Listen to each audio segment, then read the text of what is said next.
welcome to this month's Overview and Scrutiny Management Committee. Panel. Councillor Cooper. Andrew Cooper, Chair of the Corporate Scrutiny Panel. Thanks. And I'm Liz Smage, Chair of Overview and Scrutiny Management Committee. So we've no apologies. Minutes of the previous meeting have been circulated. Are they approved as a correct record, please? Yes, yeah. Thank you. Have you got any matters arising from them? I don't have any. Do you? Anybody? No? Okay. Does any member have any interests they need to disclose? No? Thank you.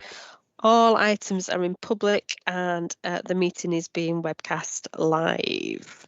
We've no deputations and petitions received, and we've no notification of any public questions.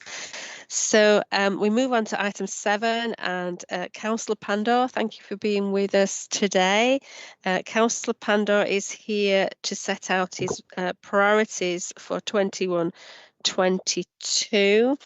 Can I remind committee members that if you've got any questions, if you can raise the hand function, and then we'll I can see that there are questions to be asked. Okay, Councillor Pandor, I believe you've got some points that you're going to speak to. Yeah, thank you, Chair, and thank you, members panel to invite me and the opportunity to come and talk to you regarding what we plan to do. But before I do that, I think it's important that we look at what we've achieved on the back of the pandemic, and our response in terms of how we valued our communities working together, and how we've helped our neighbours, community groups, voluntary community sector, and how we've all managed to pull through, especially focusing on people who are vulnerable through these difficult and challenging times. And needless to say, councillors working alongside communities help coordinate the support that we saw mobilised in such a way that I could have never dreamt of.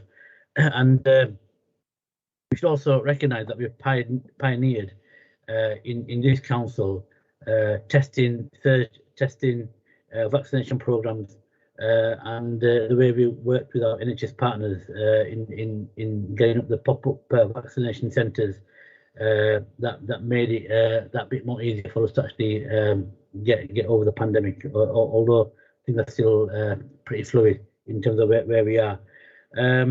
We've supported business to the tune of £173 million of COVID business grants, and this benefited 11,000 local businesses within Kirklees, which is a massive achievement. And obviously, many of you will know that our bread and butter is making sure that our core services are operational and carry on, and that's where hats off to our refuse collection service, social care, children's services. Throughout multiple lockdowns, they've just carried on the best they can, and that's a testimony that we do believe in what we're doing, and believe in serving our public and our residents. So I'm sure you all agree that without the community and voluntary sector, and without the help of our councillors, and our workforce all coming together, we would have struggled. And I think it was a true partnership that forged together to actually move forward. It's taken a lot of time, and it's taken a lot of human resource, not just in terms of people power, but it's taken a lot of energy out of a lot of people, and that's why I'm looking forward to the next few months, especially in August, where hopefully our staff who have worked extremely hard will take some well-deserved time off, and I think councillors need to also reflect as well, because we're always on the go. And I think we need to reflect as well and take some time out. We've opened a new dementia-friendly library service in Fartown, and on the back of the Climate Commission, which we announced in full council, we've established the Kirklees Climate Commission, and a full launch of that will be taking place later this year. We're delivering a 2-day climate youth summit, which will engage with young people and they'll talk about how we can lead on employment of a commercial recycling officer and the introduction of commercial recycling service. Hopefully that will be launched in September, and there's already 100 schools that have expressed an interest, and that list is going. We're going to be investing £2 million in electric vehicle fleet and EV charging of public infrastructure. Establishment of a youth engagement service in autumn, that was a good success. And we've also grown our apprenticeship across Kirklees with the aim of a project to get 1,700 participants engaged. And again, this is quite a big achievement. We've undertaken refurbishment of extension of cherry trees to create the state-of-the-art respite care facilities for complex care needs, which will give families a much-needed break. And this is an area that's going. And I was at the LGA more recently that our adult social care service has transformed, but the welfare state has lagged behind. So there's a lot of work to do that we actually are making sure that on a cross-party basis at an LGA level, we keep on putting the case forward for both adult social care and for children's services. We've introduced a special needs and disability transformation plan that will change the way we work with children, families and schools to make sure that we do achieve the ambitions that we've set out in our school strategy and children's strategy. So that's just a flavour of some of the stuff that we've done and we plan to do. But I'm happy to take any detailed question. It's just that there's a lot of stuff there. Just one thing I remember, that we've got the biggest ever investment plan that we approved at full council in February. We've got the Huddersfield Blueprint, the Dewsbury master plan. We've got our towns and villages funding that we approved a few months ago, and at the same time we've been successful in putting the Dewsbury bid forward to government. We've got the Penistone line that's being developed, and again we're going to put in that resource to actually make sure that we actually get a better connectivity within that Penistone line. And also on the back of everything, we've got the Transpennine upgrade, which is a £1 billion plus that will be coming to Kirklees. So there's just some of the big headlines, Chair. Happy to take questions. Okay. Did you have a couple of slides that you wanted to share, or on your priorities, or? Well, there was something that the office developed based on Cabinet Away Day. Right. I don't know if that's been shared or not. It's just that when you're working virtually, you never know what's going to be presented and what's not. Right. Okay. There is a lead and cabinet priorities, which we can share, but I can't share it from my end, so I don't know who's got that. Right. Okay. All right. So so if officers can look to share that, please, if it's available for sharing. Okay, Councillor Pando. So those are your priorities. Have I got that? That it's the transformation plan, the investment plan, your youth engagement service, apprenticeships, dementia-friendly services, your climate commission. Those are your priorities, are they? Yes, I think you've summed them all up nicely, Chair. Right, okay. Does anybody have any questions then on those? Councillor Marchington. Yes, Shabir, thank you for those. I'll ask you a couple of questions about the ones around in the area of youth, children, young people stuff. All right. So the first one's about the youth engagement service. Again, nobody's disagreeing with that. That's a really good thing to do. But why are you doing that? Why is that a priority? What's the context for that?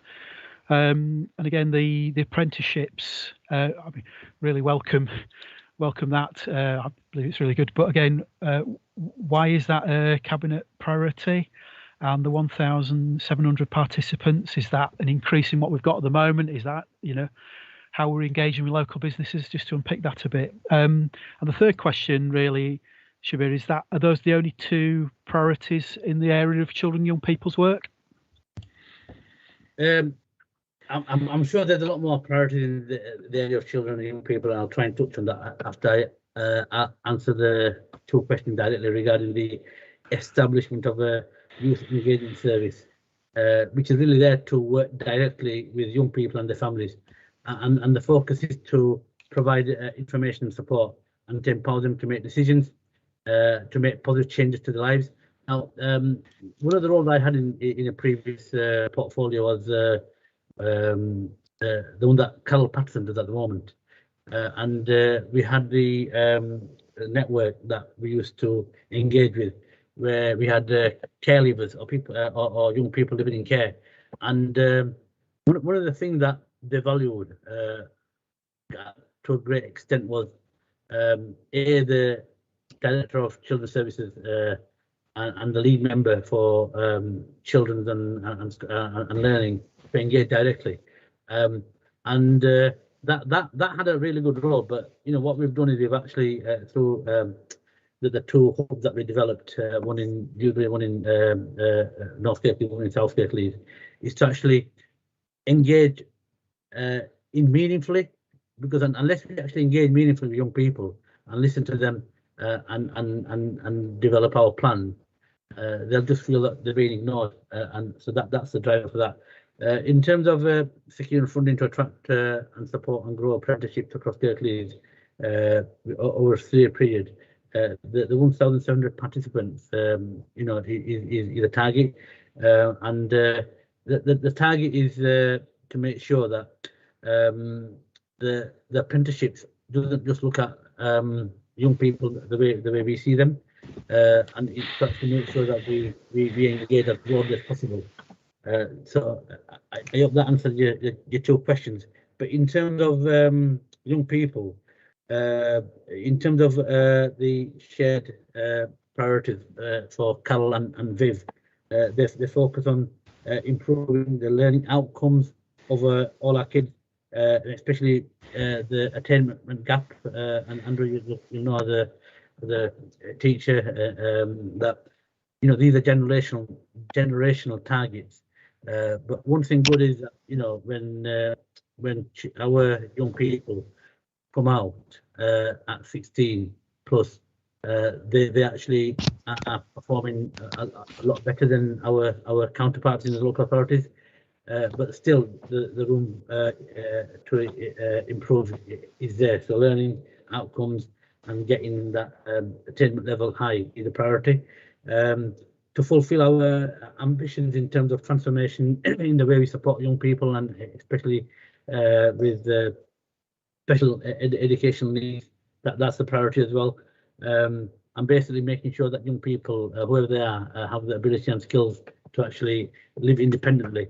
Another priority, if you ask me what she'll say, is that we need to introduce family hubs that offer a wide range of support to our young people and that live in local places, including a number of quality places for young people to access across Kirklees. And all this will hopefully contribute to the overall aim and objective to achieve an outstanding children's and social care. Hopefully this year, that will see us improve the number of children who live in Kirklees by opening new innovative children's home. So that hopefully will give you a flavour, Andrew. That's fine. Thank you. Thanks. Click the wrong button there. Councillor Cooper. Okay, thank you. Thank you for your presentation, Councillor Shabir.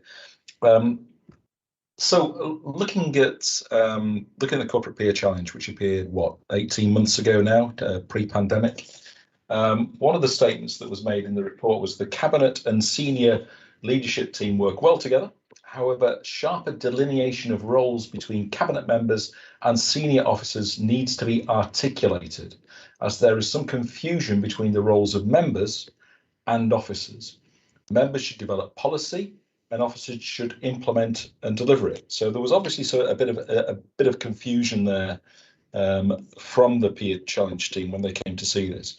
So could you tell me, in terms of your priorities, what are the things within those priorities which are, if you like, generated by members, and what are the things that are generated by officers? Where's the delineation there with those things? What's original content from counsellors? Yeah, that's an excellent question, and you spot on, Andrew, when you say that when the peer challenge took place all the months ago, that there was some feedback regarding roles and responsibilities of cabinet and our exec team, and that's where we've actually started to focus our priorities. So, say for example, around the investment plan. It was very shortly after that report was published that we developed our big plans around investment, both for Huddersfield, Dewsbury, and the smaller towns and villages. So that's a really big example of that. The other policy initiative that we've actually initiated is inclusivity and diversity. And again, that's something that is very dear to everybody's hearts, and that's one of my passions. The other area that I want to focus on is our role within the West Yorkshire Combined Authority, and how we start to develop them big infrastructure schemes and make sure that Kirklees actually benefits. There's a lot of detail behind that, but we've seen, for example, the transparent road rate, which is going to come through Kirklees, going across the Pennine. So they're just some examples. The other one that I think what is worth mentioning is the Penistone line bid. Nobody would have dreamt of submitting that bid, which is worth around 47 million quid, 12 months ago. But because that was something that we saw the priority, we actually made sure that we started to deliver on that, and the bid's going to hopefully go to government, and I'm pretty confident that we'll have a positive outcome. So that's just hopefully a flavour of that we are changing that, but there's still a lot of room for improvement. I'm not saying that we've cracked it. There's still a lot more that we need to do. Okay, Councillor Cooper. Yeah, Councillor Uppal. Sorry, I didn't know if Andrew wanted to follow up there. Do you want to follow up, Councillor Cooper? I did. I'll come back. Go on then. Just there was one particular thing which, if you like, flagged up for me. Those concerns from the corporate peer challenge, and that's when I went to cabinet a couple of months ago, I think it was, and I raised the issue of the bollards, the new bollards, part of the experimental traffic regulation order in Huddersfield Town Centre, and the point I made was that we didn't have a cabinet member fronting up what was happening in the town centre. We didn't have a cabinet member saying this is a great idea, these are the things that are going on, the criticisms are wrong. And so that was the point I was making at that point. We weren't having cabinet members stepping up, if you like, being spokespeople in those roles.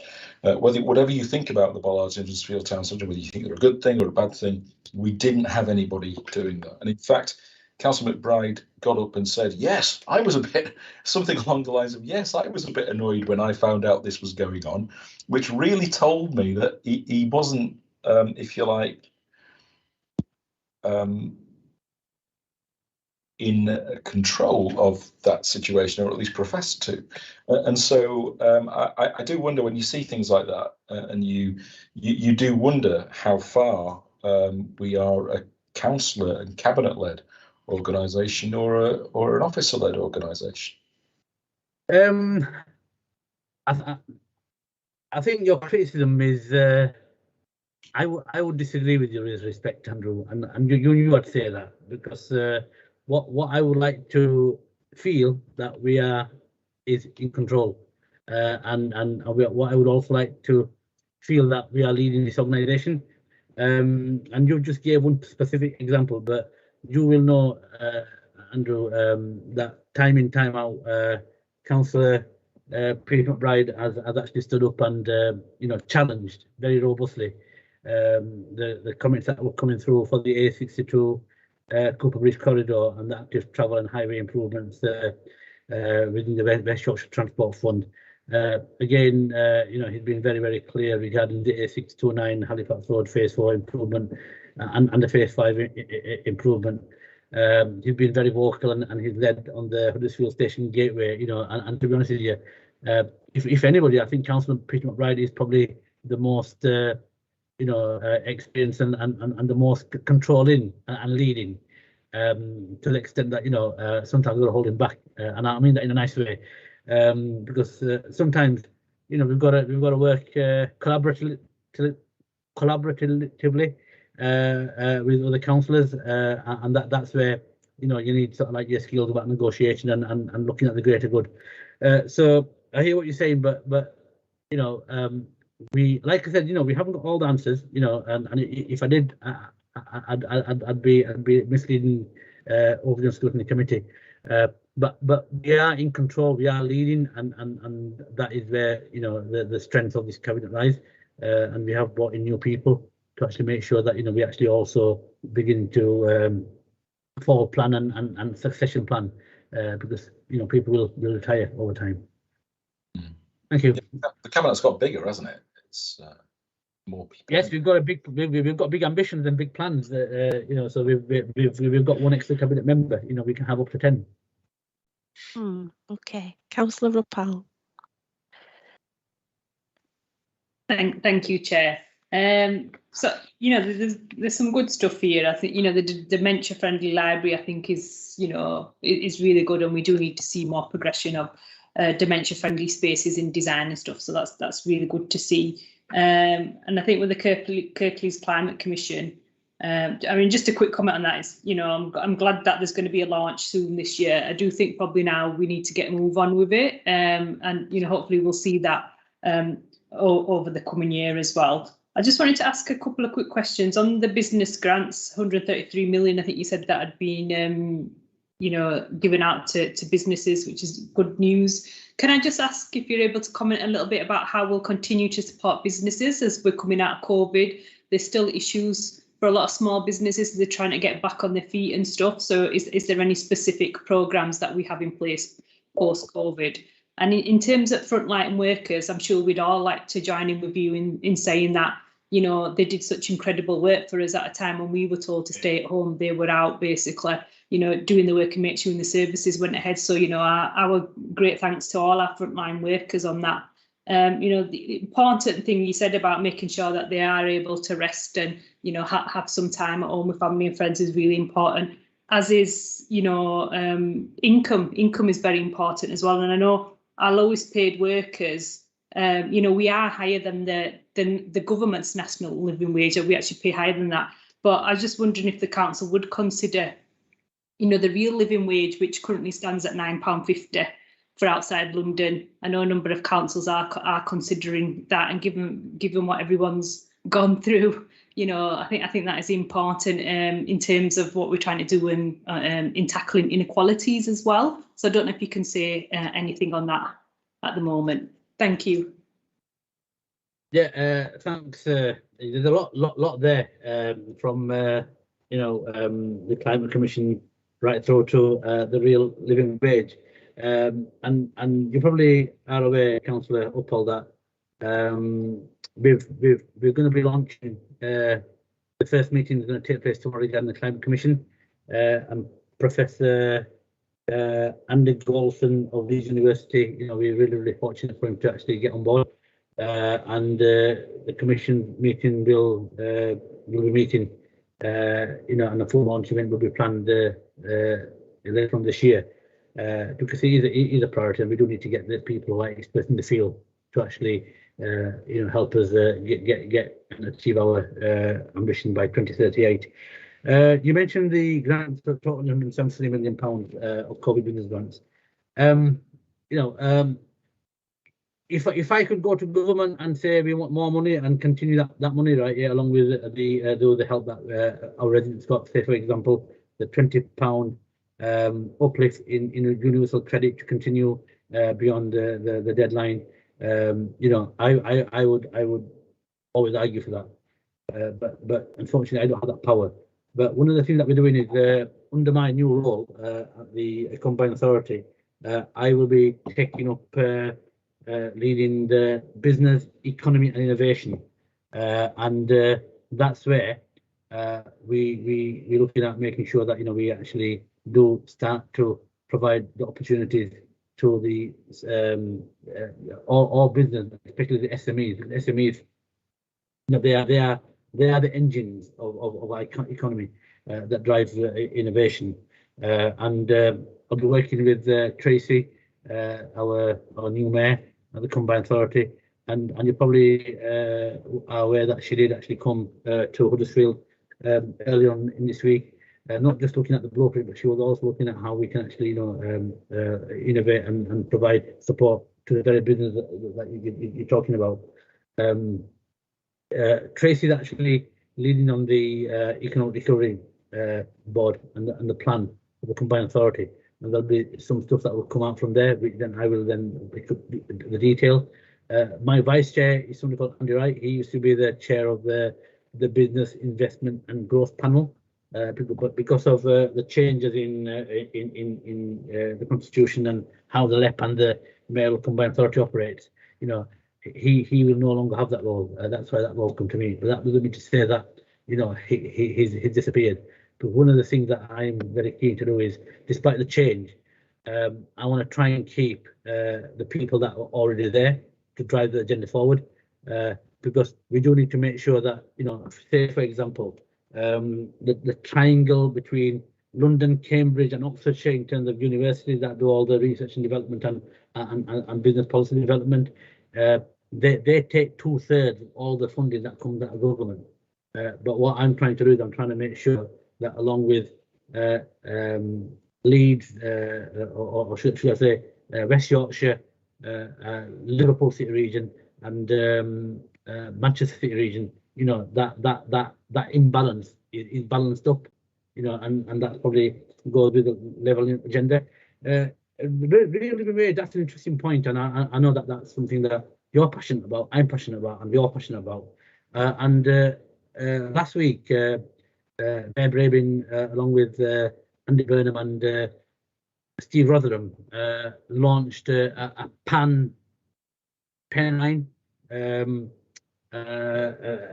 initiative to actually make sure that good work pays. It's not just about the real living wage. It's also about the conditions. It's also about the softer stuff that people value in terms of how you become a good employer. And one of the things that I'm also going to be looking at is how we can actually not just look at the three mayoral combined authorities I talked about, but also look at how we can actually engage with the North Yorkshire County Council, which will eventually become a mayoral combined authority itself, and also how we can actually involve South Yorkshire, so we become a force of the north, because there's no point in us becoming a real living wage or a good work employer, or hitting all the right buttons, but as soon as you go across the boundaries and across the borders, it's a different world. And we don't have the power or the skills or the resource or the clout to actually make it happen nationally. But if we all club together with the regions the subregions that I talked about, we will start to make them changes, and that remains a priority, not just for me, but for all of the leaders. Okay, Councillor Paul, do you have a follow-up? While we're talking about combined authority, Councillor Pandor, you mentioned about business economy and innovation, that your role at a West Yorkshire level. So what are your ambitions for business and economy for Kirklees moving forward to help them in the future? What are your ambitions for that in Kirklees itself, rather than just on a West Yorkshire basis? Yeah, well, basically, for my ambitions for Kirklees is to make sure that we get the right skills, the right jobs, and the higher paid jobs in Kirklees. We make sure that we get new SMEs forming. We make sure that the SMEs are there, have opportunities to link into the transformation stuff that's taking place nationally. You know, especially around the climate emergency and the climate agenda in terms of reducing their carbon reductions. The other thing is to make sure that, you know, the right businesses are located in the right places. So there's a lot there that we can actually work with, but this agenda has got a very clearly linked to the wider agendas within the combined authority. But I'm very clear that, you know, we need to make sure that we need to get the right jobs, increase the skills, develop our SMEs, and also keep them big anchor institution going for the long term. Okay, so how, as leader of the council, are you leading that work? How are you taking that forward? Well, by supporting my cabinet members, by making sure that, you know, we've got the local plan in place, right? Yeah, which is already there. You also will be aware that we're going to have a big distribution company coming into Kirklees. You know, and I'm trying my best to actually get them 1,500 jobs in place. Having said that, my job is made a lot more harder because there are people who will, quite rightly, you know, from their point of view, you know, object. So it's very, very important that, you know, we have that big ambition, and we need to accept that, you know, the local plan has now gone through the debate process. So it's having the big ambitions where big organisations can come and actually make big impact. You know, we've also got big ambitions in terms of developing new housing. So along with the new houses will come new jobs and new apprenticeships, and that will also enable young people to actually come on into the job market. So, you know, it's all there, and my role is to make sure that, you know, we do actually drive that forward, which we are doing. Okay, Councillor Zaman.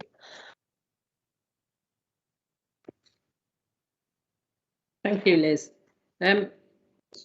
Councillor Pandora, I wanted to ask you, in terms of the investment in highways, sort of particularly around potholes, we seem to have, well, I suppose my question is that at what point are we going to be re-looking at our contractors?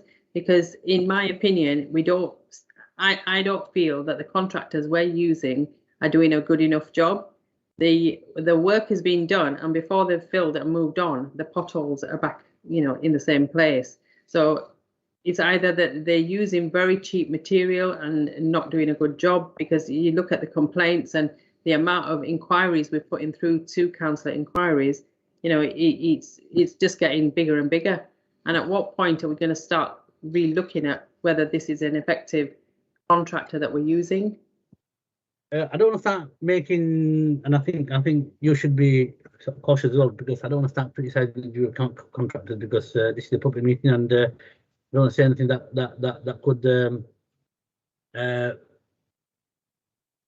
that could bring liable action against me, right? Yes, I just want to keep away from that talk. But Yeah, but I mean, you could say, Councillor Panda, couldn't you, about how you're leading the cabinet to make improvements in this area? Sorry, you could say that. Clear, and Councillor Zaman do know this, right? Yeah, and Councillor Zaman, you know that we have had £200 million cut out our budget, and that's a fact.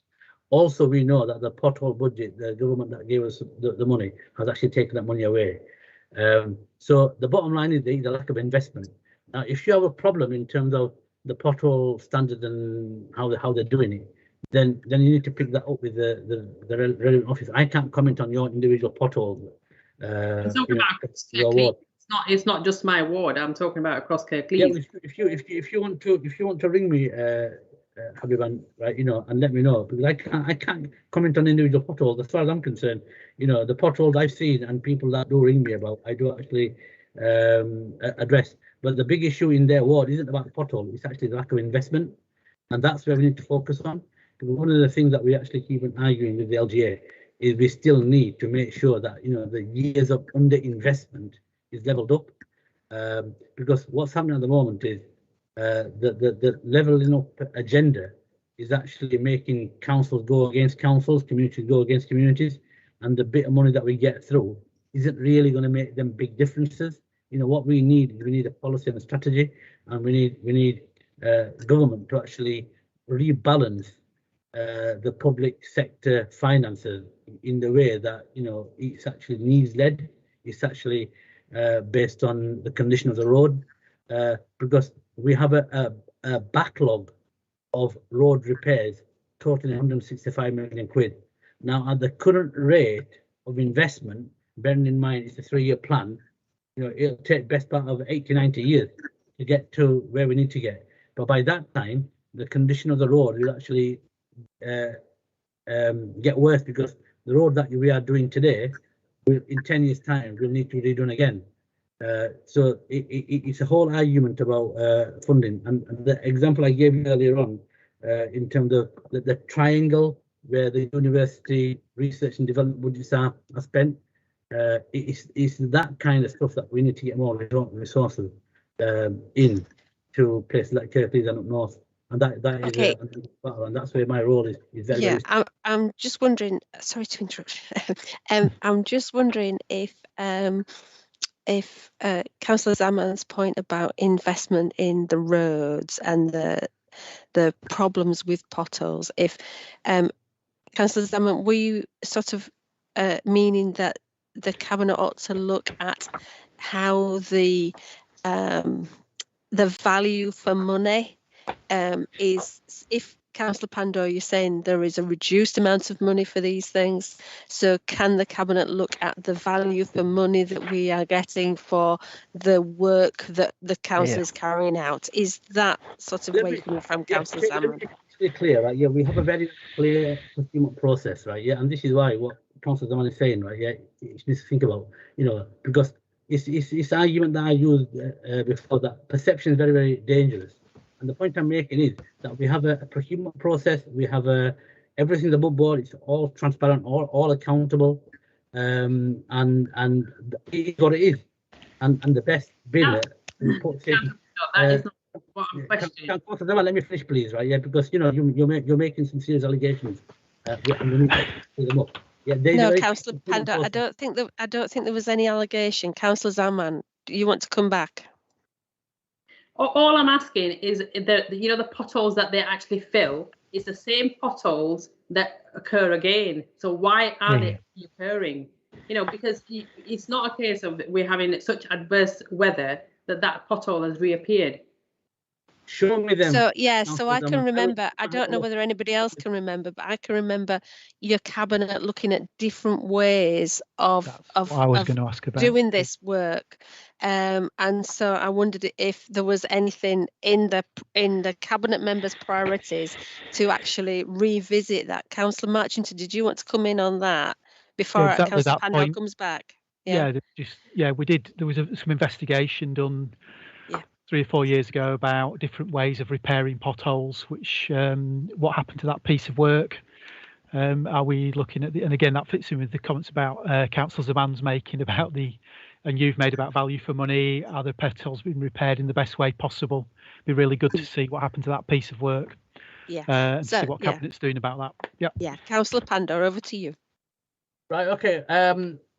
No, I think it's a good idea, and Andrew was right that we were actually looking at different ways to actually fill in potholes. But I think Councillor Zaman's question was a bit different to what she's saying, because, you know, that's how I interpreted it. So my apologies if I got it wrong, because, and this is why I hate Zoom meetings, because my connection is really, really bad. I was in Huddersfield earlier on, and I came home because my connection was bad, but my connection is a little bit better than what it was in the Civic, but it's still bad. So I can't wait for when I can actually sit down and talk to you guys directly and actually see the whites of your eyes. But you know, yeah, there are different ways that we're experimenting, and you know, we need to find the best way possible to actually make sure that when potholes are filled, that they don't come out. Indeed, yeah. Councillor Cooper. Okay. Yeah. Sorry. Yeah. So I want to go back to business, if that's possible, and congratulations from me as well on your role at the West Yorkshire Combined Authority on Business Economy and Innovation. I want to go back to the peer review report from 2020. How's it gone? Right, Councillor Panda, are you okay? yeah, I'm here. It's just that. Sorry, go on. Carry on. Okay. Wanna All go right, back- Councillor Well, Cooper, nearly go fell off. on. I just rescued it. You know. Yeah. Councillor Cooper. Somewhere in near Castle Hill. So yeah, and under the peer review report, one of the comments that came out of it was that, and I quote, "The business community is keen to work with the council and its voice needs to be strengthened, as currently they feel outside the tent." So I'm just wondering whether in detail you could tell me what has the council done to react to that, and to actually make business feel inside the tent. That could be about Huddersfield Town Centre regeneration. It could be about within towns more generally. It could be the wider business community outside town centres. But what is it that that the council specifically done, which brings business inside the tent as towards the in terms of the council's decision making processes? Yeah, thanks, Andrew. Really good question. There's quite a lot of examples, but I'll give you one big example, which is actually in Huddersfield Town Centre, and I think it's in your ward as well, or part of your ward. Paco Centre. Paco Centre, as you know, Andrew, you know, we've got some big issues around that, and the council were looking at ways to actually make sure that, you know, we actually do sustain it in the future, and a local business person came to me, came forward with ideas, and he bought that building. Obviously, I don't want to go into much detail because there's a lot of commercial sensitivity around that. The same guy bought Alfred's Way, and when Alfred's Way, if anybody knows Batley, it's the old Tesco site. When Tesco moved, he had a lot of shopping units in place, and that was empty for years and years and years. And at one point, I was sort of like, you know, exploring the idea of should the council buy it and transform it into something that could actually benefit the town centre. But because of my link within the business community, you know, a local business person came forward and says, we want to buy it, we want to make a niche product in Batley, bespoke to offer, where new or existing businesses can come forward, and the incentives that this particular business person has gave is 6 months rent free. After 3 months, you know, if they want to pull out, they can pull out, and you know, the rent reviews are very, very flexible. The terms of lease are very, very flexible, and the example in Batley, you know, even before opening, they all let. The Paco Centre, which is the next venture that he's actually undertaking, that's already showing a massive interest. He's already bought it, I think, it's in the process of getting completed, and again, he's already getting tenants in there even before he's actually, you know, put a spade in the ground, sort of speaking. So there are very clear examples where you've got big investments that are coming in that will benefit the retail sector, and the reason why I mentioned these two examples is that there needs to be a retail offer along with whatever we do, and what we need to do, and what I do, is to make sure that, you know, make that possible, because our business isn't retail, our business is public sector, our business is what we do, but we need to make sure that the private sector does engage properly and invest where we need to. Another example is there's a big bed factory that relocated. I'm talking about, you know, one of the big nationals, and a local person bought that, and what he's done is he's made individual units out of there, and a young entrepreneur came forward and he wanted to kit it out into grade A offices, and again, that is all let. So there are people out there, there are investors out there that want to come in and put their money in Kirklees, and I'm not just talking about one particular part of Kirklees, Huddersfield.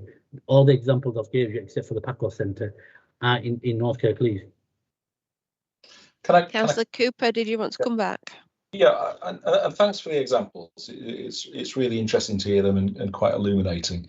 My concern is that you've given 3 examples there, which sound to be like 3 businesses where you've had a positive interaction. Don't dispute that.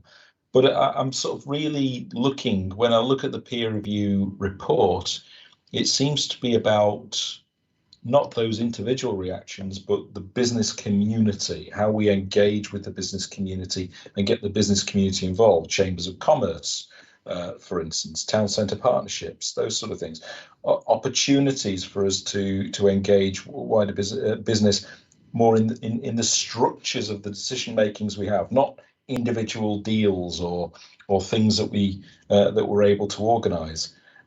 It's more the how is business engaged with as an entity in the decisions that we make. Yeah, so I thought you wanted to have specific examples. I think you were trying to catch me out by sort of like seeing what I've done. I definitely wasn't trying to catch you out, Shabir. I'm sure you were. I was referring to the peer review report, which I know that you are 100% say with. Yeah, okay, yeah, no problem. I think on the back of the economic recovery partnership, what we're setting up is a business engagement strategy that's been developed, especially after the COVID. That's all been refreshed, and we also know that with a £62 million growth deal allocation, that's already in process in terms of the deal that was there before from the combined authority. There's also a growth deal that's separate to that worth as much, and basically what I suppose one of the things that what I'm trying to do is through the combined authority. Andy Wright was the private sector lead who was the chair of the big panel, is to make sure that we actually work with him to make sure that we support business to expand and create jobs. We make sure that the businesses innovate in terms of what they want to do. We want to make sure that businesses respond to any major events that are taking place, and encourage larger firms within the city region to actually sort of like step up, right? Yeah, and lead the way in a lot of stuff. And there's a big link between the universities and business to make sure that we actually do pioneer new things. That strategy is being developed, and that strategy is being developed as we speak. Once that strategy has been developed, right, yeah, that will then enable me in my new role, which I've only been there for a couple of months.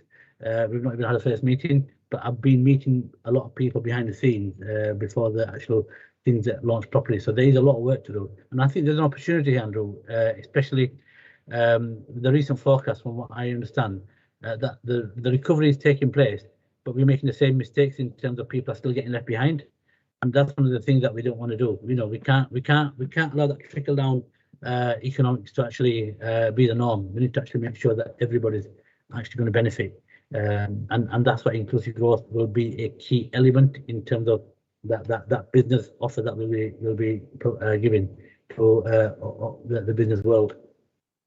So, there's a business engagement strategy. Have I missed this? So is this a new thing? Is it? That's getting developed. It's getting developed. Who's developing it?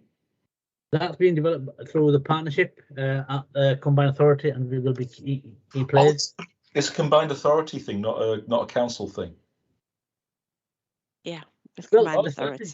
That's a really important point you mentioned, because one of the things we're trying to do is all the deals that are coming forward in terms of town deals and towns fund, we need to make sure that we don't just start focusing on that particular area. And this was a really good example in Dewsbury, because we were developing a Dewsbury bid within the parameters what the government set, but we have to make sure that the strategy linked in to what the West Yorkshire Combined Authority was doing, and also what the local enterprise partnership was doing, because the LET board is primarily a private sector makeup.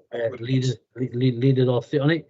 I need to make sure that whatever strategy is being developed at a regional West Yorkshire level, what we do at a local level complements it. Otherwise, what happened is it's all going to be disjointed, and that's the point I mentioned earlier on regarding the real living wage and a good employer and all this. because if you have it fragmented, you don't really actually develop standards across where everybody sort of aspire to. That's where the new business strategy will need to actually focus on.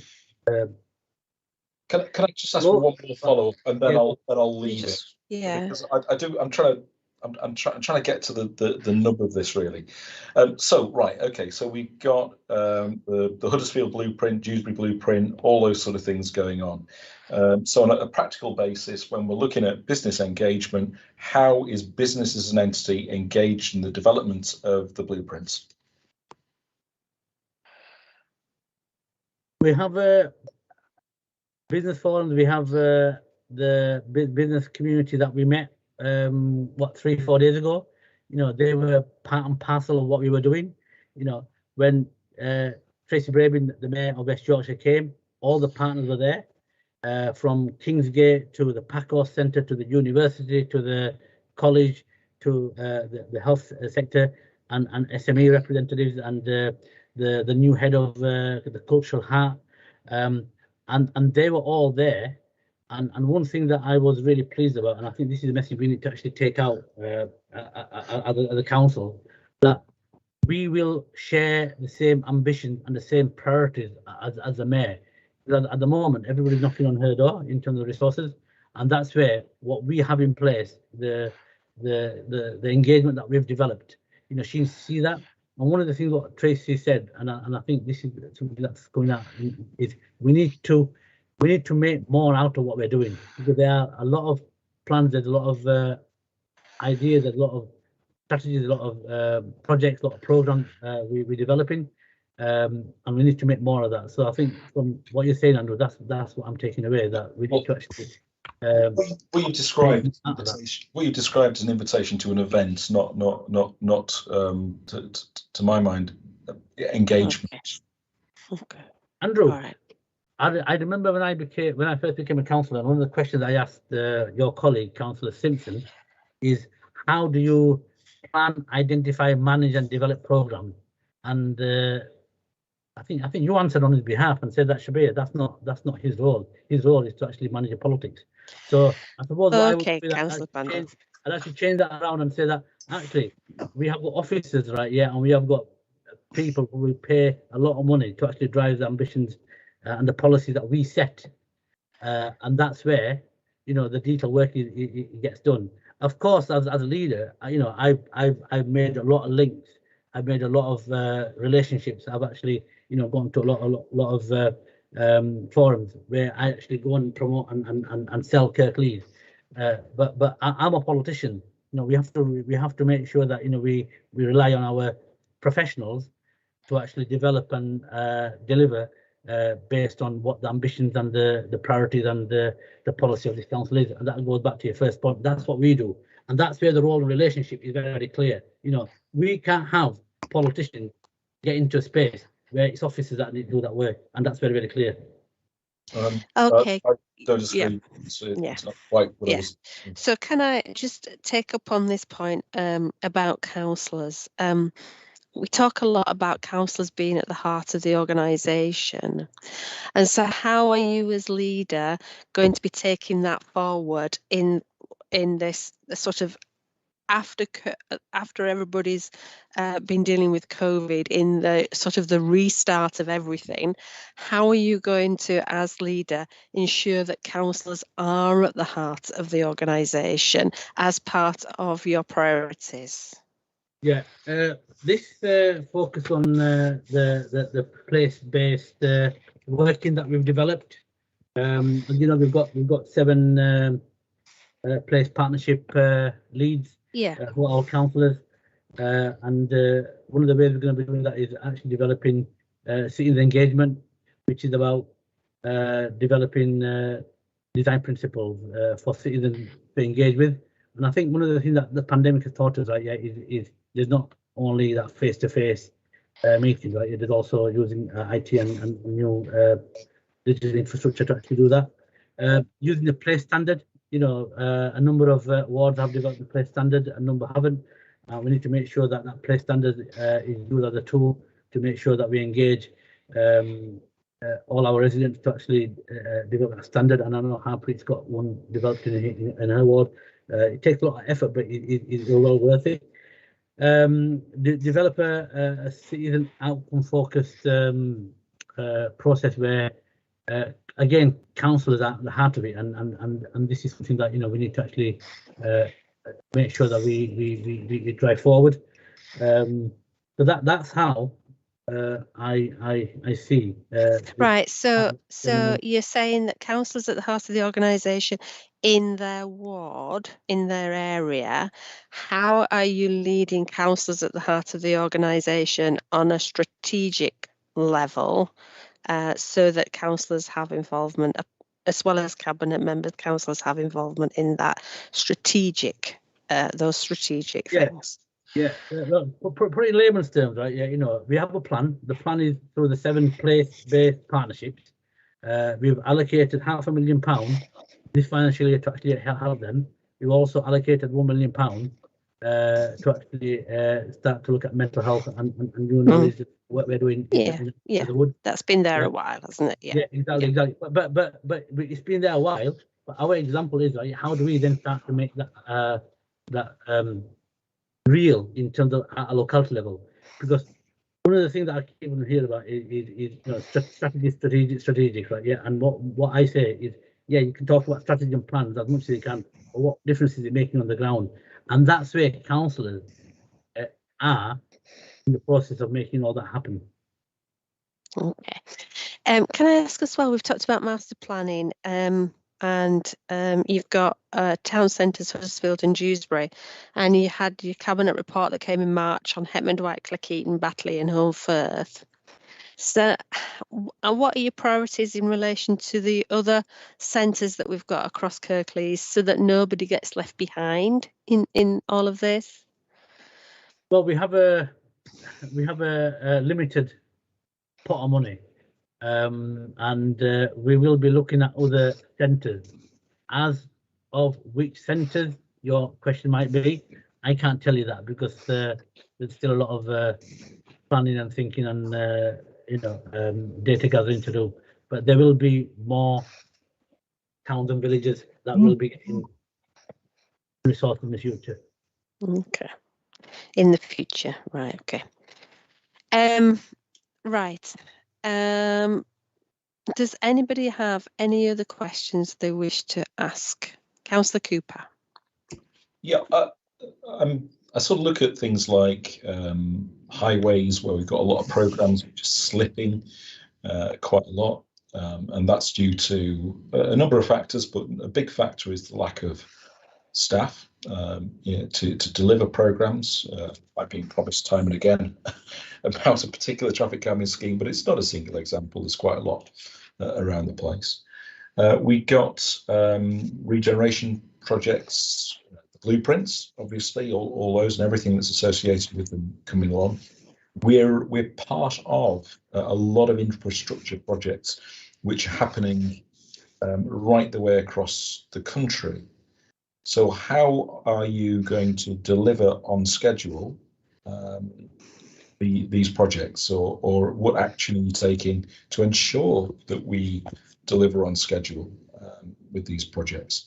And while you're doing that, how are you going to ensure that you engage a wider group of members in the council on these decisions that you're making, rather than finding out afterwards? Yeah, Andrew, I always engage members wherever I can. That's something that I really believe in. Level completely shrunk.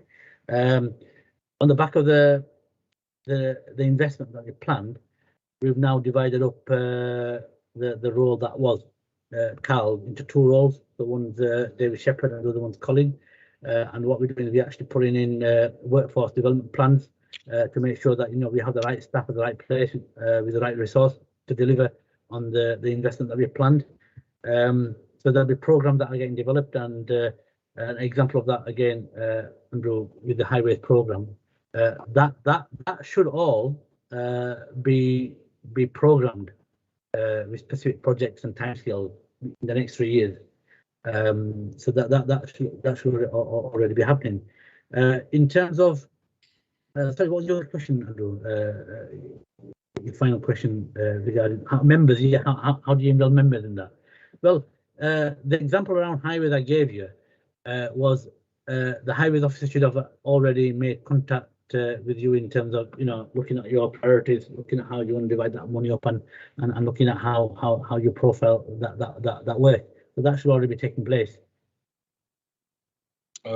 Well, I've got a number of programs, some of which was one of which was agreed with public realm funding. So that must be 2 or 3. That must be 3 years ago, mustn't it? Public realm funding. It's all agreed, all promised. Still no dates for delivery of that traffic calming scheme, despite plenty of opportunities. Actually, one of the things I was really looking for, I think, in the answer to the question about delivery was finding ways to get staff in place, paying more maybe for staff, giving a better offer to staff, establishing strategic partnerships with partners with penalties for non-compliance in terms of delivery. Some ways that we can that we can actually try and ensure that things happen on time. I think that's what was the answer I was sort of looking for. Yeah, and I think them answers we can definitely explore them, Andrew. And obviously you've been a leading member, who sits on the leading members group in which meets quite regularly.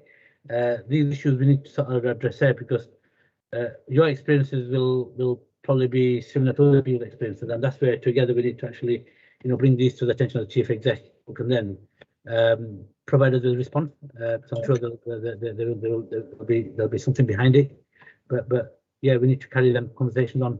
Thanks. Yeah, I think the concern about capacity goes across a wide area, doesn't it? So, and I think it's a concern for Scrutiny that the capacity is there, especially after officers have worked so hard over the past months. That, you know, we are concerned about that, the impact of that, and making sure that there is capacity for delivery in all of this. Councillor Marchington. Yeah, thank you. Yeah, not a lot more. There's just one other question I had, which was not to do with children and young people, based on your presentation, Shabir. And obviously, we had a debate at the last council about the Transpennine rail improvement from Huddersfield to West Town, over £1 billion worth of investment. Have Cabinet got any plans to maximise the consequential benefits of that work? Any associated benefits there might be to people in the borough? Regarding the Transpennine upgrade? Yeah. Yeah, because I'm gonna put it. Any work that takes place, we definitely have got to think about what the wider impact of that and wider benefits of that.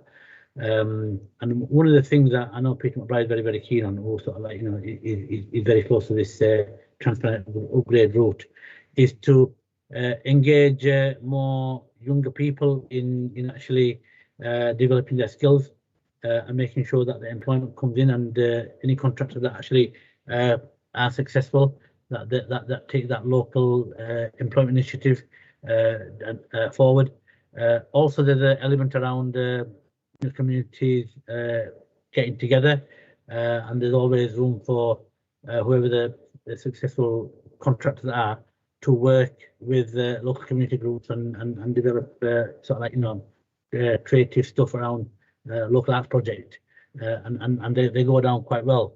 The other big impact, and I think this is something that we all need to think about very carefully, and that's why this issue came to full council last time, where we've raised an objection, is to make sure that the impact that we will all feel in terms of the disruption to both the rail service and the road infrastructure, we fully understand that and we communicate that to our residents. This is money that we need, and I'm really pleased that the government has actually sort of like, you know, really put the money where the mouth is. But it'll be up to council, cabinet, and councillors to make sure that, you know, we do communicate the messages out to our communities, and that's what will be the biggest challenge in terms of the impact of getting this scheme delivered. Because I was saying to somebody the other day that, you know, if you wanna have an omelette, you've got to crack some eggs. You know, you can't have an omelette, you know, and not crack eggs. So in the same vein, you know, if you want to be ambitious, if you want to develop stuff, and if you want to implement big schemes, then there will be this disruption. But you got to keep end outcome in place. Okay. Councillor Marchington, did you have a follow-up? I'm just concerned about time. Do you have a follow-up, That's Councillor fine. Marchington? That's fine. Thank you. Councillor Rapal, do you have a question you want to come in on? Oh, so it was just a quick follow-up on the real living wage point. You talked about the good or the Fair Work Charter that's been developed at West Yorkshire. And I understand Trace Braven is working with Andy Burnham and Steve Rotherham, you said. So the Greater Manchester one, you know, it has 7 tests, and one does include the real living wage in that. So, you know, that I know they're working through the principles at the moment of the West Yorkshire, potentially the West Yorkshire Fair Work Charter. So as a council leader, would you advocate that the real living wage should be included? And is this something that Kirklees would take on? Would we sign up to the Fair Work Charter, you know, once it's in place? Yeah, are you talking about the Fair Work Charter, the Combined Authority? Yes. Yeah. I think anything that will enable the council to become a even better employer and to actually pass that very strong message to other organisations and the private sector, we do. You know, one of the things that we talked about was being a good employer and having a good work charter is good for productivity. It's good for business. You know, it shouldn't really cost you anything. You know, there's a lot of social value that we can actually get out, and you actually have happier staff, and they make bigger profit, because that's what business is about, aren't they? You know, so no brainer. But it takes time. You know, a lot of this takes time. That's one of the things that came out from the meeting we had. And that's how we do it, trying to do it, not nationally, but trying to do it in the arch across the Pennines. Okay, thank you. Can I bring Jackie Gedman in? Jackie is on the meeting, Chief Executive of Kirklees. I believe there's a couple of points that you want to address, Jackie. The capacity questions. It was mainly that, Councillor Smage, thank you. It was basically just to give members reassurance around the workforce development plan that is in progress at the moment. So I think you'll all recognise that COVID has been a bit of a game changer for a number of people. And one of the concerns that I have is not only the ambition of the organisation in terms of, you know, obviously Cabinet have set us some really clear priorities around what they like to see happen in the next few years, which is challenging in and of itself. That means there's a huge demand on technical skills because everybody's trying to make plans of the same nature. But also actually people making life decisions around, you know, kind of how they feel around retirement and those kind of things. So we're doing a number of pieces of work in the organisation at the moment, looking at talent management. How do we, you know, prepare people for those opportunities? How do we, have we got the right, are we an employer of choice in terms of the flexibility that we offer, the pay scales, that, you know, the benefits that they've got, to make sure that we remain, you know, an attractive organisation to work in the region. One of the benefits, I think, for COVID and obviously use of technology has meant that you don't need to live as close to where you work anymore, and making sure that we're in a space where we can benefit from that. So there's lots of work behind the scenes. Happy to come and have a more detailed conversation, but there's a number of strands in play. I just wanted to make sure members were aware of that. Okay, thank you. Right, okay. So just finally, really, you didn't mention the Inclusion Commission. Can I just clarify that that is definitely still a priority for you, Councillor Pandor? Yes, it is. And I saw, my apologies, when I talked about inclusivity and diversity, that's what I meant. Inclusion Commission is still a priority. Majority of the council is fully behind it. You know, we might have 1 or 2 councillors that will have a different view. That's their view, but the majority of it is fully behind it, and we're still going to crack on with it. Okay, all right, thank you very much. So if there's no more questions, thank you for coming, Councillor Pandor. We look forward to seeing you again when we can, at the end of the year, when we can go through your priorities and you can give us an update on where you've got to with all of them. And hopefully it's going to be in person so I can hear you properly. Yeah, Yeah, it will be hopefully by then. Yeah, okay. Thank you, Councillor Pando. Right, okay. And thank you, Jackie, for your contributions. Right, okay, so now we move on to item 8, which is our council plan. And I believe we have Kate who's going to give a presentation, Kate, and then we're going to a short presentation, and then we're going to have questions. Yeah. Over Absolutely. to you, Kate. Thank you. A short presentation, I get the message. I'll bring some slides up in just one second. First of all, though, apologies from Rachel Spencer-Henshaw. She was intending to join today, but she's got some personal commitments that she's just having to pick up, so she can't join us. So it's myself. And Lauren is on the call, who's also supporting this work. So I think there's just 5 slides, Councillor Smage, just to talk through very briefly. So if you could let me know when you can see those on the screen. Yes, they can be seen. Yep. Yes, thank Wonderful. You. Okay. So what I was going to do today was just set out very simply the approach that we're taking to the refresh of our council plan for this year. We do have intention to come back to scrutiny later on in. Oh, is September summer? It probably isn't really, is it? So in the early autumn, but I'll mention that in a moment. So you might recall that last year we were due to undertake a more substantial review of our corporate plan, our council plan.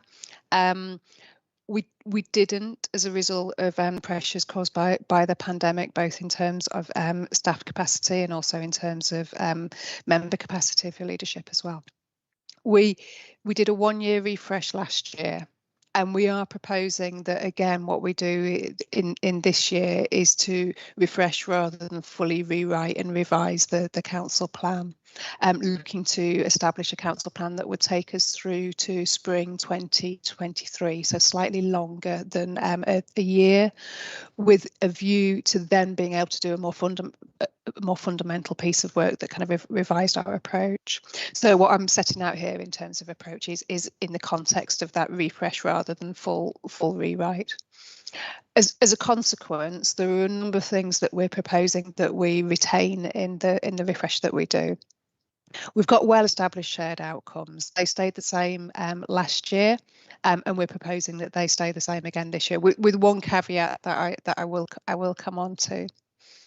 We've heard from Councillor Pandora about the importance of place-based working in your conversation just previously, and certainly that emphasis on people, on partners and place that we've seen at play during the pandemic and guiding the way that we approach and that we're building on through things like the place partnerships is something that we would want to continue and really make sure that we're bringing up to date our approach around that and kind of capturing that direction of travel, but with an ongoing emphasis in that.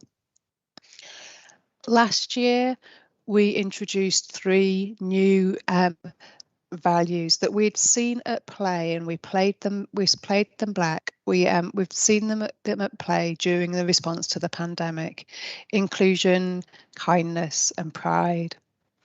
We're doing some work with staff teams at the moment, including what would have been office-based staff, so largely home working staff currently, and also our frontline workforces, to test out whether those 3 values really capture the things that we can see at play in the organisation, and if they also reflect the kind of aspirations and goals that we're after. So we are doing some work looking at whether they need developing, refining, amending, to bring them up to date.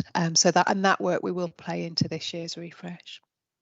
And then last year, and reflecting your final question in the previous item, we introduced tackling inequalities as mission critical for the council moving forward, and for partners too, actually, as we move from response into recovery from the pandemic. We're absolutely committed to including and continuing that emphasis on tackling inequalities. I would suggest that we'll probably tip the emphasis of that from tackling inequalities to the outcome that we're trying to secure in terms of a focus on inclusion. And last year, in terms of approach in the council plan, we kind of pulled out the inequalities actions and kind of, so made made them sort of stand out. I think that probably where we are as an organisation now is showing that emphasis of how they embed and weave in through all that we do, and so that's something that you might see we're proposing you might see in terms of change. So if those are the things that at a high level we're suggesting that we retain, albeit with some development, as I've outlined. There's a number of areas that we are developing for inclusion in this year's refresh. I mentioned previously that we have 7 well-established shared outcomes. There was some work commissioned in 2019, so pre-pandemic, supported by the New Citizenship Project, and falling out of both Democracy Commission and then kind of our place-based agenda, which has been looking at developing a new citizens outcome. And that outcome is about understanding and measuring, importantly, whether citizens feel able to influence what happens in their local place. So it's very much about that kind of place-based working, and it's very much about, whether citizens can feel that they have that influence. That work and the engagement that supported the development of that work is progressing well, and we would expect that it'll be at a point where we can include it into the not just the direction of travel, but that citizens outcome into the council plan this year, alongside the measurement framework, which is the piece of work that they're working on right now over the summer, which will help answer the really important question, well, how do we know whether people feel that they've got influence in their space? What does that actually look like? Are we going in the right direction with that? So I would just flag a slight caution that measurement work is being undertaken. If it's not quite nailed on for the timescales that we've got for the council plan, it certainly will be work that's then pursued and absolutely is recognised as an important piece of the kind of jigsaw. In terms of other things that we're developing for inclusion in this year's refresh, we're really clear. It's very hard, isn't it, to talk about anything, including forward planning, without kind of reflecting on experiences of the pandemic and both our response work and our recovery work. And the council plan refresh will capture our approach to recovery planning. That will be twofold. So it will look at how we're changing as an organisation and how we're supporting staff to work differently, how we're focusing in on working more in communities rather than in those central hubs that we've perhaps had an emphasis on previously. But that recovery planning input in the council plan will also link through to then the external facing work that we're doing around recovery planning, for example, around the economic recovery plan, which kind of rippled through some of the conversations that you were having previously. And just as you've heard, just as your last item has covered, the other thing that we will pick up within the council plan are the organisational priorities that align to the shared outcomes that I mentioned at the beginning. So we will articulate that alongside the measurements that we have for knowing what difference we're making. That flow for people is kind of a key part of that purpose for the plan in terms of linking people's work through into that wider impact. Just one final slide in terms of approach. So we heard last year at council the clear challenge that there hadn't been sufficient councillor engagement in the development of the plan, of the council plan itself, and so we have made the offer to leaders of the political groups to ensure that we get those group inputs, and that work is progressing. As I mentioned previously, we are also scheduled to return to corporate scrutiny, Councillor Cooper, at the back end of September with the draft plan. So while this input here is about our approach, we'll then be bringing back that draft plan.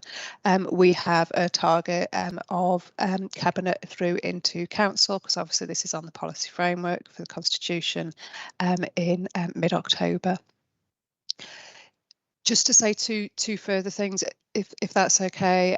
So alongside the council plan, We will be doing, as you've seen in previous years, a progress update that will look at changes against our population level indicators.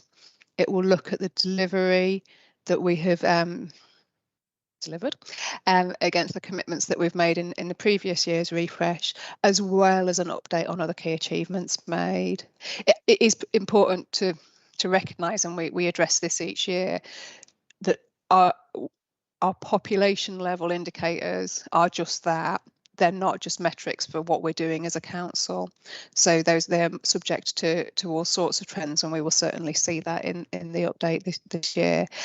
Alongside that, then, what are we doing as an organisation about it? Remembering that this isn't a full, although it clearly reflects via people, partners, place, our collaboration with partners. This is the council's plan and the council's delivery. And then just one last thing to say, possibly on the wrong slide actually, that we will also be, in terms of the forward look for the council plan rather than that progress report, we will also be making the connection through in terms of direction of travel to 3 key pieces of strategy work that we have on currently: a refresh of the economic strategy, a refresh of the joint health and wellbeing strategy, and the development of a new inclusive communities framework. So we'll be making sure it's unlikely that any of those 3 pieces of partnership strategy will be complete by the timescales of the council plan, but we certainly can reflect on where the council is within that work, and certainly in terms of the direction of travel, which will shape our delivery through to spring 23. I'll stop sharing if that's okay. All right. Yes, Smith. please. Yes, thank you. Yes. You mentioned about more council involvement. I mean, one of my questions was, you're asking staff about your kindness and your pride, etc. It would be good to ask councillors as well, how they feel as well, whether they feel that's right. But I'll bring questions in. Councillor Cooper. Yes, and thanks, Kate, for the presentation. And I must say, I did appreciate the opportunity to speak to Rachel Spencer Henshaw and give some input into the plan. So you'll forgive me if I repeat some of the things I said to her here, because opportunities just take them, don't you? So one of the things I did mention was one of the things I'd like to see within the plan is a real emphasis on locally owned and managed businesses, because a lot of that money stays within the local economy. And I think if we can have something in the plan which actually prioritises that, I think that would be a positive element for us to do. So, in many ways, I don't think the council benefits as much as we think from chasing anchor stores and things like that. No, I think that absolutely has been part of the shift that we've seen as the economic strategy that we have currently, that we are refreshing, has that emphasis on an inclusive economy as well as on growing productivity. That emphasis on small, locally owned and managed businesses is something that's a really important part of our economic recovery plan that we brought through last year, and again refreshing alongside the economic strategy, which is about kind of keeping these plans live in a changing economic context. So absolutely, I think within that sustainable economy outcome, and then within the economic recovery plan, I think that absolutely that kind of recognition of the role of locally owned businesses. I think that there's something further as well in terms of the opportunities presented by growing social enterprise. So thinking about different business models, with social enterprise being one business model where again you can get a lot of return back into the local economy, is something that we would be seeing as kind of part of that inclusive economy approach. Okay, yeah, that's great. And the other one, I'll just whiz through things quite quickly because I don't want to dominate the meeting. Yeah, I just think we're Kirklees. Dump it, get rid of it, don't have it as part of the council plan. This is now, it's a document which is a public document. I don't think anybody goes around saying we're Kirklees. Probably even in the organisation, I'm guessing, it isn't a place, and people don't have a sense of attachment to the word. We want to be proud of the council, I guess, and hope that the council's doing a good job, but Kirklees. Sorry, these are my prejudices that are just playing out, aren't they? I also think we need a specific offer for youth up to 18, and I think it would be good to see that in the local plan, to have something there which is about which shows that, because I think they've really lost out in a big way over the last few years, and so actually having something where we specifically look at youth and say we're offering them something would be a good part of the local plan. Another point: effective and efficient. I wonder how we measure that. And I look at things like the council switchboard and think, how effective and efficient is that? Really, and we've all had our hilarious experiences of asking for somebody and getting somebody else, haven't we? How do we measure if we work with partners or as opposed to them? How do we actually measure that that's actually happening? So, I mean, I think, yeah, I'd like to see a bit more sort of meat on that, really, in terms of the efficient and effective. I mean, one of the things about efficient and effective is, as counsellors, people approach us when things go, when the system doesn't work, and God, they get in touch a lot, and so you're thinking the system isn't working a lot, and they tell us of their attempts to engage in other ways, either via email, via computer, on the phone, stuck in Kirklees Direct, and so we are the sort of like with the least line of resistance in the council structure, happy to play the role. But if we're subverting the council system, then it's not operating as well as it could do. Okay. Sorry to throw so much in. All right. Kate, did you want to come back at all on any of those? You're on mute, Kate. Honestly, you'd think that after 16 months I would have learned. I'm ever so sorry. Yes, if that's okay, if I can come back on some of those, I might not quite catch all of them. So forgive me. I think, yes. So to rattle through briefly myself, Kirklees we absolutely see as an internal brand, so something that is about the staff workforce. I think absolutely there's a recognition that it doesn't sit comfortably with our place-based approach that recognises the identification that people have with local places, and so as an external mechanism for engaging a wider population, it doesn't really hit that mark. As a staff, being proud of our, and resonating with that pride and value, and being proud of our role within Kirklees Council. I think that there is some mileage in it, but I do recognise that it doesn't necessarily it's slightly marmitey, isn't it? It doesn't necessarily work for everybody. In terms of specific youth offer, absolutely recognising and this picks up on making sure that our council plan reflects our ongoing recovery and our support for communities, as well as the way that we change as an organisation internally. That the importance of recognising the impact across all sorts of areas for young people is important, whether that's kind of employment support, through things like Kickstart, or whether it's the transition that we're supporting for people moving in, for young people moving up to high school, or the emotional coaching that we're doing in terms of primary school age education, primary age children as well.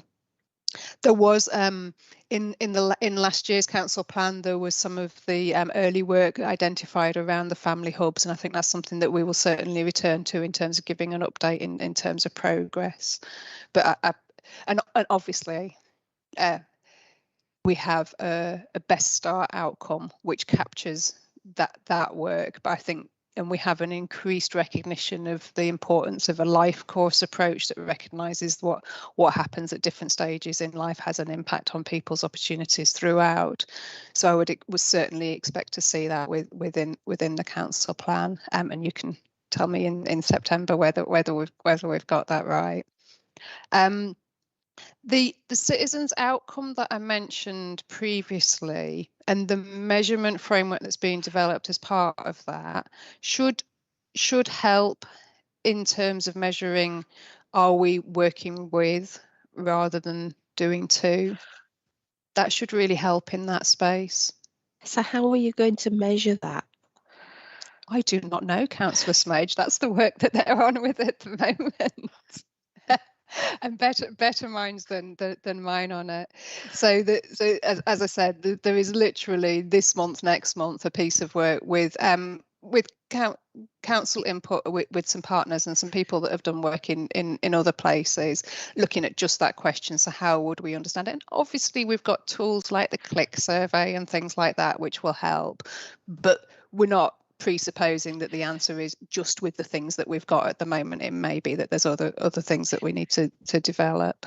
I mean, I'd suggest click surveys got some good content in terms of starting point, results of place standard will help in that space, understanding, feeding in the intelligence that councillors have in terms of, as Councillor Cooper was saying, being a point of contact for what happens when things don't feel right for people. But I wouldn't want to presuppose the answer to that. I don't have it. I don't have it yet, and it's not quite developed yet. But it's certainly something that's being worked on. Okay. Yeah, is that a bit of a fist of, yeah, some of your issues, Councillor Cooper? But yeah, noted. Yeah. Okay. Councillor Ruppal. Yeah, thanks. Oh, sorry, hitting my laptop there. Thanks, Kate. That was really helpful. Just on some of those points around the sustainable economy, we've had the programme around community wealth building that has been in place for some time. I guess the only thing I would say on that is it's not clear what's happened with it and how it's progressing. I know obviously you mentioned about on Andrew's point about making sure we support local businesses, and one of the points obviously around community wealth building is keeping that pound in Kirklees into, so it's investing here. So I guess for me, I thought that was a key plank of what we were doing around sustainable economy, and I'm not quite sure if that's still in place or what's happening with it or what the actual programme is or how the councils coordinate it, other than this anchor programme that we'd established around it. So it'd be helpful to know how that fits in with the council plan and how that's progressing. And then just on the stuff around the customer experience, I think it's always difficult, especially in larger organisations. For each customer, it's going to be very different. And when you've got automated systems in place, you are probably going to have a significant minority that are going to have problems, particularly when we've got accents as we have here in Yorkshire, which doesn't always help in terms of getting through to the right people. But just be helpful to know, given that you've got this citizens outcome. Sorry if I missed something earlier, I was reading at the same time.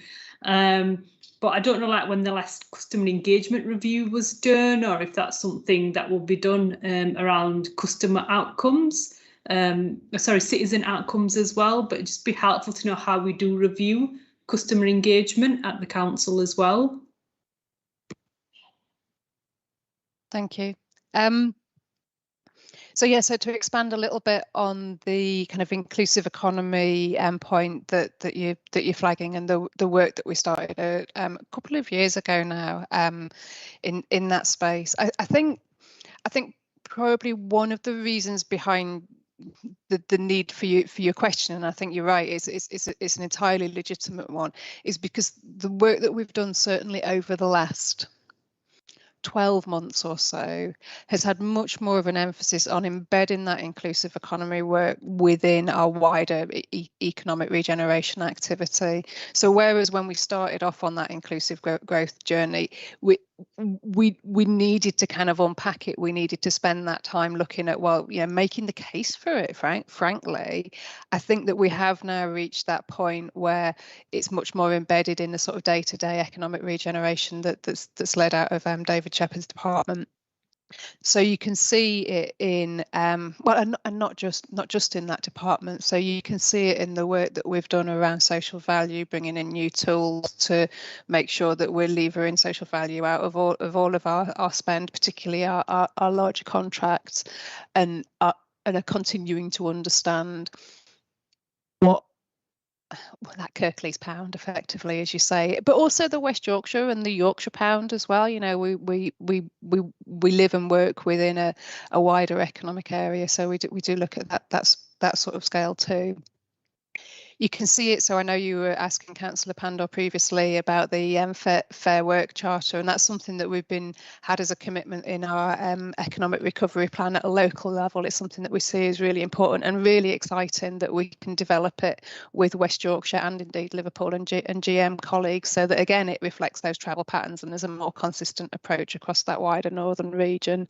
Really important and exciting piece of work. And obviously, you know, we have a kind of ongoing activity in that kind of community asset transfer space as well, where, you know, we're really recognised for good practice in Kirklees. So I think that the actions are still there and progressing, and even more important now in, you know, in kind of pandemic times. But they are becoming more embedded, and the inclusive economy group that we had established within Kirklees, that we paused during the pandemic while we kind of got on with some of the practical actions of supporting businesses and supporting, you know, food banks, etc. We are looking at how we incorporate that then within a revitalised economic partnership. Speaking to one of the questions that you were raising previously, Councillor Cooper, about our business engagement. So we're looking at how we take that inclusive economy group, the work that we did last year around an economic recovery partnership, and how we build a more sustained economic partnership out of that, that then would kind of connect into some of our other partnership activity. So and doing that in a way that helps us progress with our economic strategy refresh, but actually also speaks to business needs and doesn't just start with tell us about what we should have in a strategy, because that's never a great way to kind of get these things going. So I think that, yeah, so that's what I'd say on inclusive economy. I think that it absolutely hasn't gone away. The delivery hasn't gone away. That delivery has continued to develop and evolve, but it's one of the things that excites me is how well it is embedding into our overall approach and really being at the heart of what we do. And I've got so excited by that question, I've forgotten your second one, which was about customer and citizen outcomes and experience. There is a piece of work going on at the moment around how we support and I guess is customer access in this context, that you know, so Councillor Cooper, your concerns around the joys of a switchboard would be part of. If I'm honest, I don't know a great deal about where that work is at. Certainly in terms of a key plank, if it being a key plank in terms of that kind of efficient and effective approach, you know, kind of part of our kind of corporate approach to working with people. I'd would expect it to be in there. I will have a look into that and see where it's up to, and see then how it plays into that kind of internal outcome as well. But if I'm honest, I don't know the detail of where we're up to it, other than knowing that it exists as a piece of work. Mm-hmm. Can I just do one quick follow-up, Councillor Smith? Yeah. I just wanted to ask, in terms of the community wealth building, you mentioned an emphasis on social enterprises, and I'm wondering if you'd be considering like a cooperative or social enterprise development unit, or perhaps having those conversations with WICA about that in terms of trying to develop the growth of those two sectors.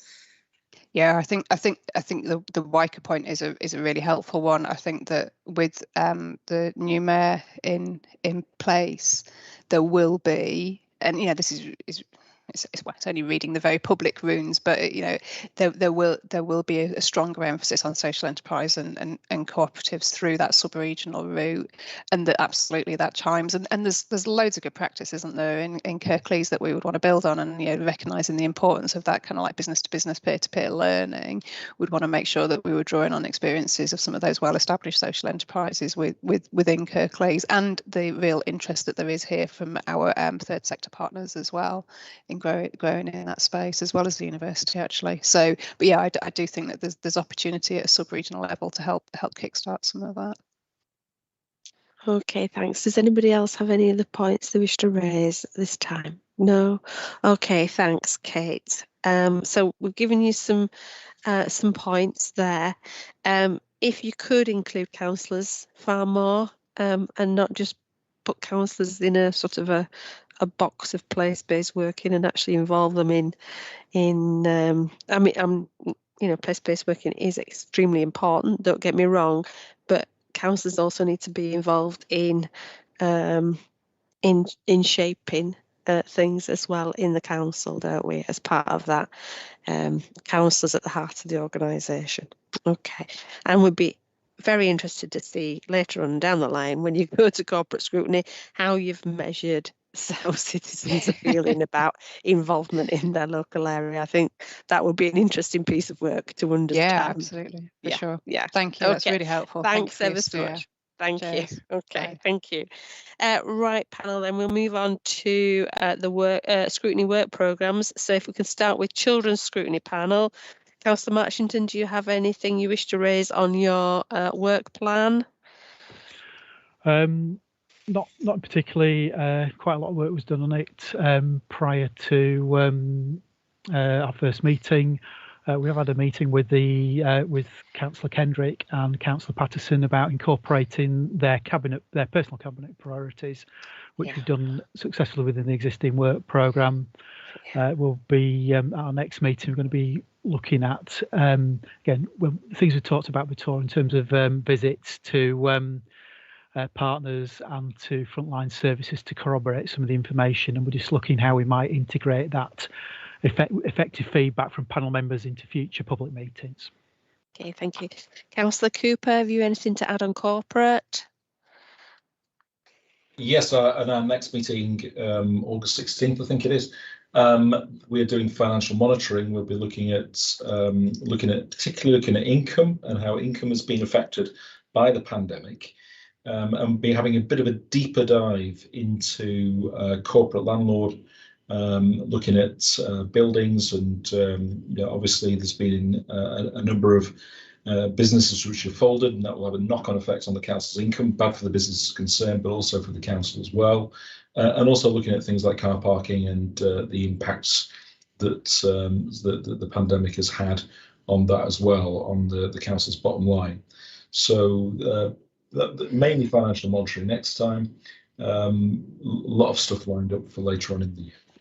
Okay, thank you. Councillor Uppal, Economy and Neighbourhoods. Do you have anything to add on points you wish to raise on your work plan? No, not much. I mean, it's all covered in the work plan. We've got a big item this month on Cooper Bridge. We've had to add in an additional meeting in early September just to try and fit in all the items. So it's a busy year really this year with the number of items. So yes, that's it. Thank you. Okay, Councillor Zaman, do you have anything on the health and adult social care?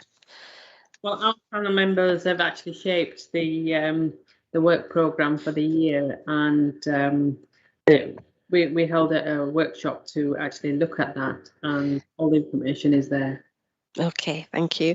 And on the management committee, the next item on our work plan in September will be the Climate Commission and Roadmap to 2038 Net Zero target, and that will be probably a single item agenda on that because of the large area for discussion in that Climate Commission area. Right, okay, so can I thank you all for your work on those, and all the panels for the work on those work programmes, because I know it is difficult to prioritise, etc., and to fit everything in. There is a lot of work in those plans, so thank you very much. Can we agree that those work plans go forward, bearing in mind that they will be fluid through the year and there could be changes? Yes, everybody happy with that? Yeah. Okay, thank you.